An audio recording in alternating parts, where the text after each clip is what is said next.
Hey, Facebook. So I had such a crazy day today, and I just wanted to, I guess, vent to the world. Not vent because I'm angry, but I guess because I'm frustrated, and because I had this discussion today on my show that it almost moved me to tears. It definitely moved my audience to tears. And I was speaking with a defector from North Korea, a young woman about 28 years old. You may have heard her story, but I have to tell you that hearing this young woman, Yami Kim, tell me about what it was like to grow up in North Korea and how scary it is for her to see what is happening in America, what it was like to grow up eating grasshoppers and cicadas and eating tree bark and not being allowed to earn anything, having everything be owned and controlled by the state, to have an entire population that is malnourished, an entire population that is starving, and learning in school, as they do in North Korea, that the reason that they're starving and the reason that they're malnourished and the reason that things are this way is because of America. She said it's the propaganda in the schools, just no matter what's going on, it's because of America. They don't have electricity, they can't have a living. They have to turn to the black market to even buy a movie. They're not even allowed to watch movies that go against the state. Every piece of content and media that they see in the school system shows them people that die not for love, but for the state. And she didn't realize that there was anybody that lived differently until somebody in her family had smuggled the movie Titanic.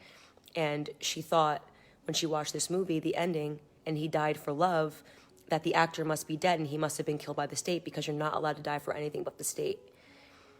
And she's sitting here telling me that she's in America and she's at Columbia University and she's listening to kids that have similar propaganda, that their entire country is being torn apart. Our entire country is clearly falling apart. Look at the gas prices. Go look at your gas price. Go anywhere right now and ask people how they're living, right? I'm just amazed that every time Candace Owens opens her mouth, she speaks wisdom.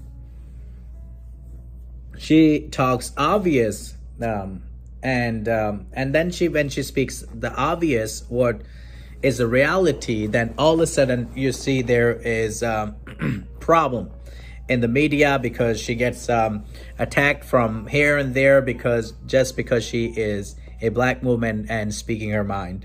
And I really love her analogy of her bringing things up to the surface, the things that been for years was like swept under the rug.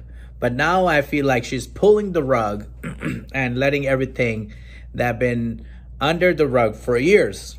And either people were afraid to discuss it, or people were manipulated by other wealthy people not to even open your mouth, because you have so much at stake. You're going to lose your job. You're going to lose your money, bank account, career, your income is going to be shut down. But look at this wonderful woman, she's not afraid of anything. And I'm like, kudos to her, because what she is speaking, her mind, is never done before, although it's happened before in 1950s or 1940s. People like Rosa Parks and that they stood up for their rights, and Martin Luther King, and there's so many others. Maybe I don't know their name, but I know these people that stood up, and they give their life for very particular reasons, so they can stand up for their rights.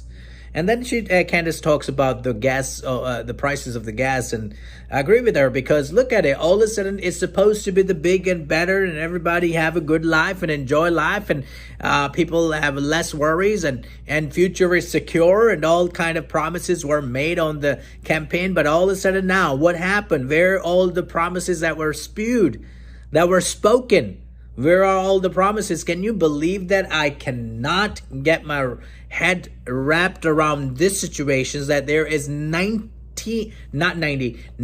trillion, ladies and gentlemen, $9 trillion has been lost in the stock market, and nobody's talking about it, and there is no problem. And I don't know what to do with those people who think, oh, it's the wonderful job is being done. It's doing the wonderful job. The previous administration left a mess. Like, talking all this nonsense doesn't make any sense to me, because then people say, stay out of politics. How can you stay out of politics when politics is getting in your life, when they are getting to your children, getting to your children's school system, getting in your house, indoctrinating your children? And how can I keep myself out of the politics? I kept myself out of politician, but politician is coming to me. I'm not going to the politician.